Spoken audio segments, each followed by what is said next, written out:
Salam, selamat pagi Bapak Ibu Saudara yang dikasihi oleh Yesus Kristus. Kembali di pagi hari yang indah ini, izinkan saya menyapa Bapak Ibu Saudara melalui program Motivasi Pagi. Firman Tuhan yang hendak saya bagikan kepada Bapak Ibu pagi hari ini terambil di dalam kitab Yesaya pasal 30 ayat yang ke-18 yang berbunyi demikian. Sebab itu Tuhan menanti-nantikan saatnya hendak menunjukkan kasih-Nya kepada kamu. Sebab itu Ia bangkit hendak menyayangi kamu. Sebab Tuhan adalah Allah yang adil. Berbahagialah semua orang yang menanti-nantikan Dia. Amin. Bapak Ibu Saudara yang dikasihi Yesus Kristus, umumnya setiap orang yang sedang jatuh cinta akan tidak sabar untuk berbuat yang terbaik bagi orang yang dicintainya. Rindu sekali rasanya menunjukkan rasa cinta lewat perhatian, kepedulian, dorongan, bantuan, dan sebagainya. Dan semuanya bukan dianggap sebagai keterpaksaan, melainkan sebuah kewajiban yang dilakukan dengan senang hati. Saat berjauhan tidak sabar rasanya untuk kembali bertemu, menanti-nantikan waktunya untuk bersama lagi. Kita cenderung mengesampingkan logika dan menuruti perasaan ketika sedang mengalami sebuah perasaan cinta. Rasa capek karena kesibukan pun tidak menjadi penghalang, bahkan dianggap sebagai pelepas lelah atau pelipur lara. Saling tidak sabar untuk menunjukkan kasih dan perhatian, saling merindukan dan tidak sabar untuk memberi yang terbaik. Itulah keindahan dari rasa cinta di antara pasangan. Saudara-saudaraku yang dikasihi Yesus Kristus, rasa cinta yang membuat kita tidak sabar dan menanti-nantikan kesempatan untuk menyatakan bukan hanya antar manusia saja. Sebuah hubungan yang mesra dan manis antara Tuhan dan manusia pun ternyata bisa menghasilkan reaksi seperti itu. Lewat bagian firman Tuhan ini, Tuhan berkata, sebab itu Tuhan menanti-nantikan saatnya hendak menunjukkan kasih-Nya kepada kamu. Sebab itu Ia bangkit hendak menyayangi kamu. Sebab Tuhan adalah Allah yang adil. Berbahagialah semua orang yang menanti-nantikan Dia. Ada hubungan mesra yang membuat kedua belah pihak, Tuhan dan kita, seharusnya saling menanti-nantikan untuk menyenangkan hati satu sama yang lain. Tuhan dikatakan menanti-nantikan untuk menunjukkan kasih-Nya kepada kita, menunjukkan bagaimana indahnya saat Dia menyayangi umat manusia. Para sahabat yang diberkati Yesus Kristus, lewat firman Tuhan pada pagi hari ini ada pelajaran penting yang bisa kita peroleh dari ayat firman Tuhan ini. Pelajaran yang pertama adalah pola pikir kita sering keliru menyikapi keinginan hati Tuhan atas kita. Saudara-saudaraku yang dikasihi Yesus Kristus, saat menghadapi masalah, banyak orang mengira bahwa Tuhan senang berlama-lama dengan sengaja untuk berbuat sesuatu. Apakah benar demikian?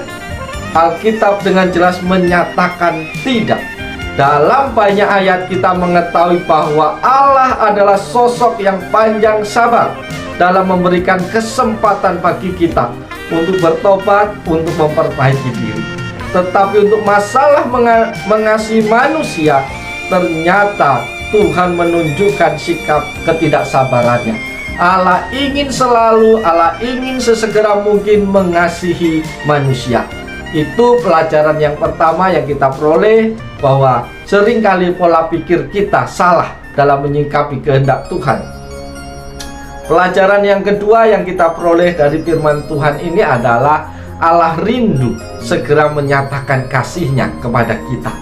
firman Tuhan pada bagian ini menunjukkan bahwa Tuhan sebenarnya gelisah, dalam tanda kutip, ingin segera menyatakan kasih-Nya kepada kita tanpa menunda lebih lama lagi.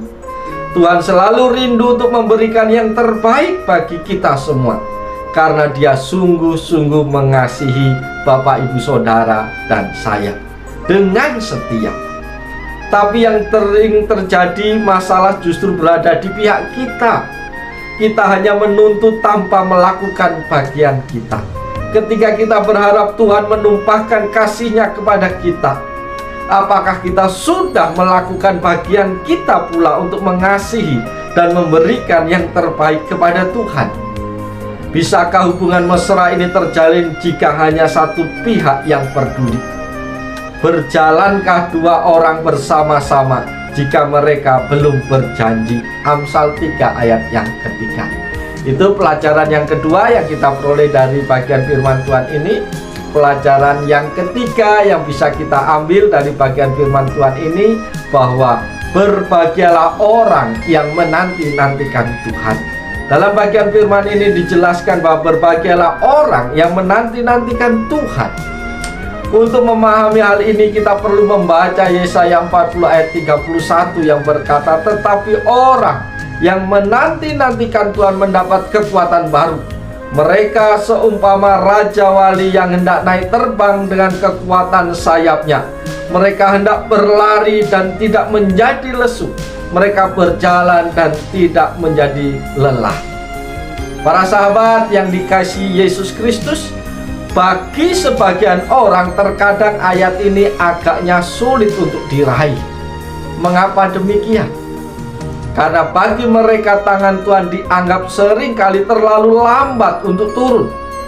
Ketidaksabaran bisa membuat orang hilang pengharapan dan segera pergi meninggalkan Tuhan, lalu mencari berbagai alternatif lainnya yang seolah-olah mampu memberi jawaban.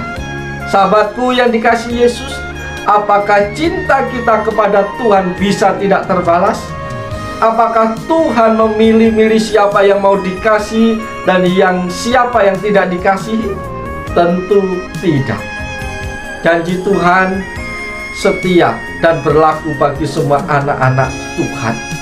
Oleh sebab itu, para sahabat yang dikasihi Yesus Kristus, Tuhan tengah tidak sabar untuk mencurahkan segala kasih-Nya dalam berbagai bentuk kepada kita.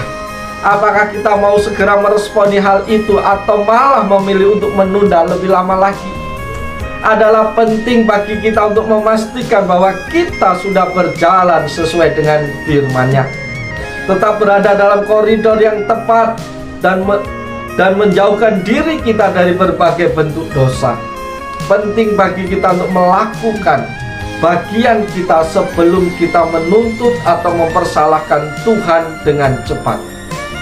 Ketika kita sudah melakukan hal ini dan kita terus menanti-nantikan Tuhan lebih dari segalanya, maka Tuhan pun tidak akan sabar dan berlama-lama untuk mencurahkan kasih-Nya kepada kita. Itu pelajaran yang ketiga yang kita peroleh dari firman Tuhan ini. Pelajaran yang keempat yang kita peroleh dari bagian ini adalah lakukan apa yang menjadi bagian kita. Para sahabatku yang dikasihi dan yang diberkati oleh Tuhan Yesus Kristus, mari kita lakukan apa yang menjadi bagian kita. Maka kita pun akan melihat sendiri bagaimana tidak sabarnya Tuhan untuk melimpahkan kasih dan berbagai berkat-berkat-Nya bagi kita. Sebuah hubungan yang harmonis, yang indah hanya akan muncul apabila kedua belah pihak sama-sama saling peduli dan sama-sama saling mengasihi.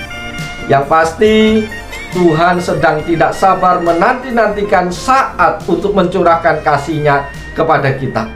Bagaimana dengan kita, Bapak Ibu Saudara? Apakah kita juga merasakan hal yang sama? Tidak sabar untuk menyatakan betapa besar kasih kita kepada Tuhan? Karena itu, mari kita terus bersabar menanti Tuhan menunjukkan kasih-Nya kepada kita. Bapak, Ibu, Saudara yang dikasihi oleh Yesus Kristus, Lewat firman Tuhan pada pagi hari ini kembali kita diingatkan, kembali kita dikoreksi cara pandang kita yang salah. Seringkali kita beranggapan ketika kita sedang berdoa, punya pergumulan, kita berpikir Tuhan senang menunda-nunda pertolongannya. Itu salah. Lewat firman Tuhan ini kembali kita diingatkan, Tuhan tidak sabar selalu untuk menunjukkan kasih setianya kepada kita. Oleh sebab itu, pada pagi hari ini layaklah kita bersyukur kepada Tuhan. Layaklah kita memuji, memuliakan kebesaran Tuhan. Karena janjinya, karena firman-Nya yang hebat luar biasa telah dinyatakan. Betapa Tuhan mengasihi kita, betapa Tuhan tidak sabar untuk memberi yang terbaik kepada kita. Oleh sebab itu, kerjakanlah apa yang menjadi bagian kita, supaya kita layak diberkati Tuhan. Oleh sebab itu saudaraku, mari kita jalani hari ini dengan penuh sukacita. Mari kita jalani dengan penuh ucapan syukur, dan yakinlah Tuhan menolong memberkati kita sepanjang hari ini. Selamat pagi, selamat beraktivitas, Tuhan Yesus memberkati. Salam.